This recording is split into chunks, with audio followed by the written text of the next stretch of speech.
Amen. Easter Sunday, and the message is Jesus Christ Triumphant. Matthew chapter 27.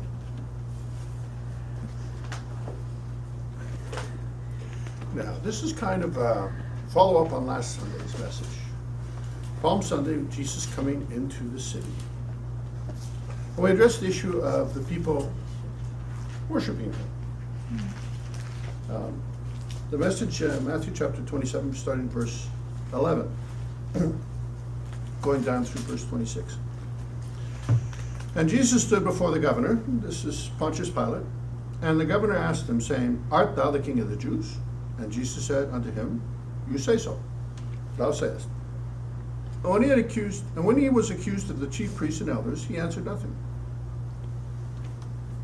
This is part of the triumph of Jesus. Now, when people are accusing you of things, especially if they're wrong, you're going to put up a defense.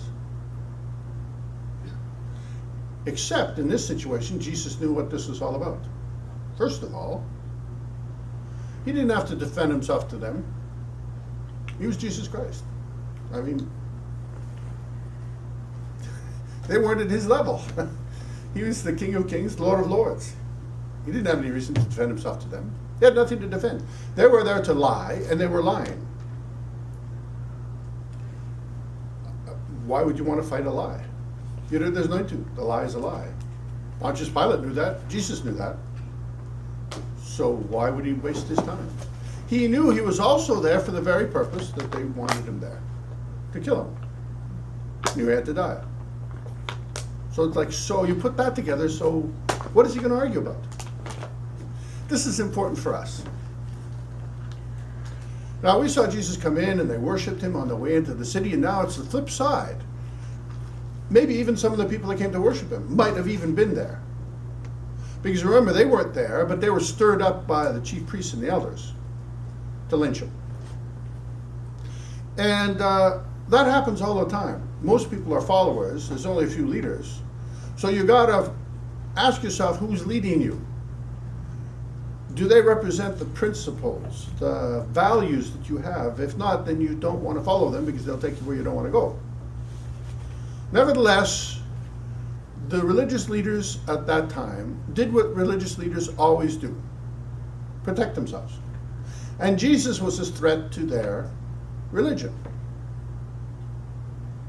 Now, they were there to represent Judaism as a religion. But relationship with God isn't about religion. Religion is about form and structure. It's about organization. But the thing about Christianity is it's about relationship with Jesus Christ. So, of course, they're going to be opposed to that. Verse 13, then said Pilate unto him, Hearest thou not how many things they witness against thee? And he answered him to never a word, insomuch that the governor marveled greatly. It's like, wow, he's not defending himself. Why? He can't understand it. Now at that feast, the governor was wont to release unto the people a prisoner whom they would. This is kind of strange, but actually governors to this day of the states have the right to release prisoners. They can grant them clemency. They can grant them amnesty. The President of the United States has the same power. So it's not like this is something out of, but he did it every year. So this is Pilate, and he's thinking, well, this guy's innocent. I'm talking about Jesus. He said, this guy, from his point of view, he didn't know him as the Messiah. This guy's innocent. Clearly the religious leaders are after him. But he is a Roman, thought this was great. And the reason was, politically, Jesus offset the power of the chief priests and the elders. Essentially, Jesus was taking the power away from them and bringing it back to the people. Verse 16, and they had then a notable prisoner called Barabbas. Therefore, when they were gathered together, Pilate said unto them, Whom will ye that I release unto you, Barabbas or Jesus, which is called Christ? Interesting question, because Barabbas was a nasty piece of work. He had led insurrection, he killed some people, and clearly he wasn't a big favorite. And of course, Pontius Pilate has the right to choose whoever it is he's going to release. So he chose someone very unpalatable. It's like saying, well, Would you like $1,000? Or would you like to get shot in the kneecaps? He's thinking, well, this is an easy choice, right? They'll want Jesus. They'll want to release. They'll want to keep Barabbas behind bars and take Jesus. Didn't work that way. For he knew that for envy they had delivered him. This is the chief priests and the elders. Verse 19, when he had sat down on the judgment seat, his wife sent unto him, saying, have thou nothing to do with this just man? For I have suffered many things to stay in a dream because of him. So this is confirming what he's already seen and known. It's interesting because, we often try to do the same thing that Pontius Pilate did. We see a wrong and we try to make it right. We'll go way out of our way to try to make it right. This is like, well, this is wrong, so I can fix it. No, you can't fix it. We can't fix anything. We can make things worse, but we can't fix anything. The only way things can be fixed is if you commit them into the hands of God and let him work it out, because we'll always make it worse. For I have suffered many things this day in a dream because of him. But the chief priests and elders persuaded the multitude that they should ask Barabbas and destroy Jesus. Again, this is a matter of leaders versus followers. So it's like they got them all stirred up. Verse 21, the governor answered and said unto them, whether of the twain will ye that I release unto you? They said, Barabbas. Pilate said unto them, what shall I do then with Jesus, which is called Christ, the anointed one? They all say unto him, let him be crucified. Interesting. This is the multitudes now. They got soaked up by the leaders, there's no question. But you can't put words in people's mouths, especially when they're adults. Clearly, the leaders were appealing to some anger inside the people. Does that sound familiar? And so this is what's going on. There's something going on inside of them, and they're stirring up some anger inside of them. I wouldn't be surprised if some of these people, like I said, were there. Why were they angry with Jesus? They saw him do the loaves and the fishes. They saw him heal. They saw him do all of this, and he wasn't doing what they wanted him to do, was to take over from the Romans, give them all food, heal them all, take over, solve all my problems. They were angry. Does that sound familiar?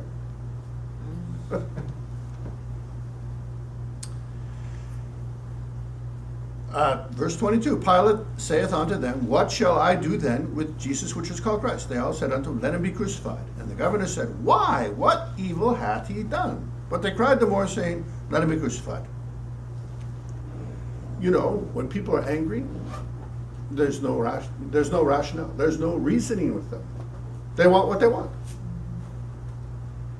And that's not just them. That's with you and I.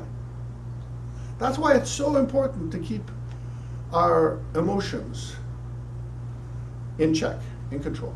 Because you're going to end up saying things and doing things that you're going to regret later. And remember, you can't unscramble scrambled eggs, so you're stuck with it. Verse 24, when Pilate saw that he could prevail nothing, but had rather a tumult was made, he took water, washed his hands before the multitude, saying, I am innocent of the blood of this just person. See ye to it. Then answered all the people and said, this is really it. His blood be on us and on our children. Boy, they've been stuck with it for a while. This is his own people. You want to know how outrageous that would be? If blacks went out lynching blacks. We all understand the vision going back in the 30s and the 40s back then where white folks would go and lynch black folks. That doesn't make any sense either. But it'll make even less sense for black folks lynching black folks. But that's exactly what was happening here. It's so upside down, it doesn't make sense. But there's nothing to make sense about it. It was never about making sense.